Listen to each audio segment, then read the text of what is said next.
కాంబలే గారిని మాట్లాడవలసిందిగా విజ్ఞప్తి చేస్తున్నాం. దిగంబర్ కాంబలే గారు కొద్దిగా క్లుప్తంగా మాట్లాడండి. క్లుప్తంగా మాట్లాడండి. చాలా మంది వక్తలు ఉన్నారు. వాళ్ళు మాట్లాడాల్సిన చాలా మంది ఉన్నారు. 5 నిమిషాలు.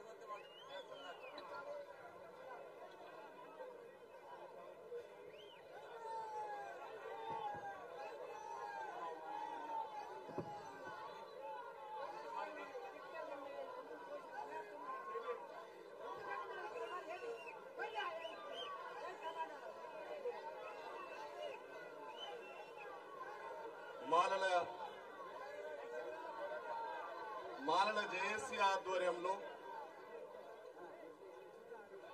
ఇంత గొప్ప చారిత్రాత్మక కార్యక్రమాన్ని నిర్వహిస్తున్నటువంటి కార్యక్రమ నిర్వాహకులందరికీ, పెద్దలందరికీ, అదేవిధంగా కార్యక్రమానికి వచ్చేసినటువంటి నా మాల రక్త బాంధవులందరికీ నా యొక్క ఉద్యమ జైభీంలు. మనం జైభీంతో చప్పుడు చేస్తే మన శత్రువులు గుండె ఆగి చచ్చిపోవాలా. జై భీమ్, జై భీమ్, జై భీమ్, జై మాలా, జై మాలా, జై మాలా. మీకు ఒక్క సత్యం చెప్పాలనుకున్నా ఈ వేదిక మీద అందరూ వెనకెళ్ళి కూర్చోండి, వెనకెళ్ళండి. నాకు ఇప్పటివరకు అర్థం కాని విషయం ఏమిటంటే, ఒక 4వ తరగతి చదువు లేనటువంటి మంద ఏలియా ఎందుకు సక్సెస్ అయ్యాడు? దానికి కారణం ఏంటంటే, ఈ వేదిక మొత్తాన్ని చూస్తే మనకు అర్థమవుతుంది. దయచేసి దీన్ని తప్పుగా భావించద్దు. లీడర్షిప్ అనేది మాలల రక్తంలోనే ఉంది. మన పూర్వవైభవం, పరిపాలించిన వైభవం అందులో తప్పేం లేదు. కానీ లీడర్షిప్ ఆధిపత్య పోరులో జాతి సర్వనాశనం అవుతా ఉంటే మీరు మీ లీడర్షిప్ కొరకు పాకులాట చేయడం అనేది ఒక చారిత్రాత్మక ద్రోహం అవుతుంది. మిత్రులారా, మీరు ఆలోచించండి. ఒక వ్యక్తి, అతనికి చదువు లేదు, ఆర్ఎస్ఎస్ ద్వారా మాలల్ని నిర్వీర్యం చేయడానికి మంద ఏలియాను ఆర్ఎస్ఎస్ ఎన్నుకుంటే మాలలు నిర్వీర్యం అవడానికి కారణం అతను ఎంత బాధ్యుడో దానికంటే ఎక్కువ బాధ్యత మన అందరిదే. ఒక విషయం ఆలోచించండి. కృష్ణమాదిగా ప్రెస్ మీట్ పెట్టి ఏమంటున్నాడంటే, మీ తాత ముత్తాతలు వచ్చిన వర్గీకరణ జరిగి తీరుతుంది, ఆపలేమని. నాకు అర్థం కాని విషయం ఏమిటంటే, మా తాత సిద్ధినాథ్ మహర్ గురించి మాట్లాడినాం అనుకో,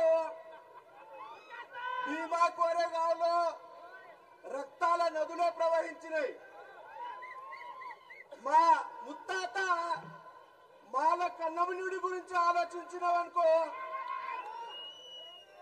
నీకు నిద్ర కూడా పట్టదు. మా తాత ముత్తాతల దాకా నువ్వు వెళ్ళమాకు. ఈ 30 సంవత్సరాల నుండి నీ ప్రతి పోరాటాన్ని మేమే కదా ఛాలెంజ్ చేసింది. మా దెబ్బకు ఒకసారి వెంకయ్యనాయుడు కాళ్ళ మీద పడ్డావు, మా దెబ్బకు మోడీ కాళ్ళ మీద పడ్డావు, మాదే కదా దెబ్బ అది. మిత్రులారా, ఒక విషయం ఆలోచించండి. ఈ వర్గీకరణ అనే విషయము మాదిగలకు న్యాయం చేసేది కాదు, ఇటు ఏ కులాలకు న్యాయం చేసేది కాదు. ఈ వర్గీకరణ అనే భూతము బాబాసాహెబ్ అంబేద్కర్ గారి జనాన్ని నిర్వీర్యం చేయడానికి ఆర్ఎస్ఎస్ పన్నినటువంటి కుట్రలో భాగంగా వచ్చింది. ఈ 30 సంవత్సరాల చరిత్రలో మాలల యొక్క సామాజిక ఆర్థిక రాజకీయ పరిస్థితులను మనం ఆలోచించినట్లయితే మనం ఎక్కడున్నామనే విషయం మనకు స్పష్టంగా అర్థమవుతుంది.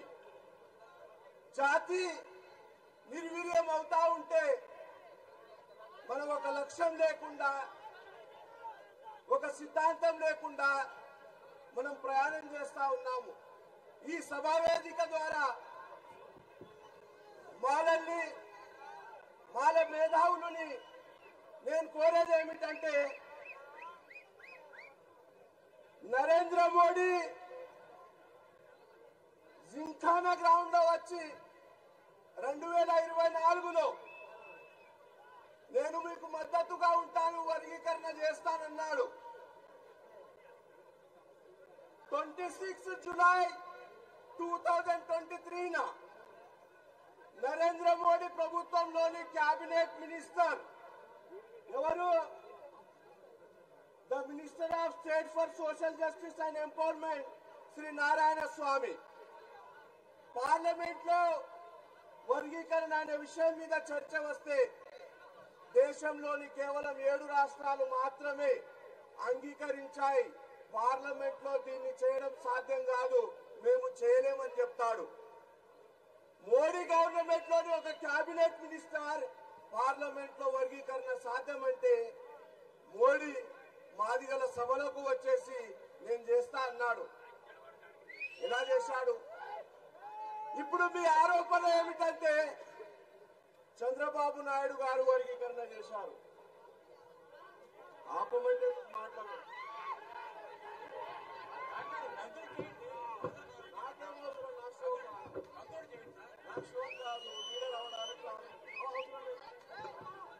హలో కాంబ్లే గారు మాట్లాడండి. కాంబ్లే గారు మాట్లాడండి. ఆపడని 10 సార్లు బుధంటున్నాను. కాంబ్లే గారు మాట్లాడండి. మీకు లీడర్ అవ్వడానికి రాలేదు. కాంబ్లే గారు కంటిన్యూ చేయండి.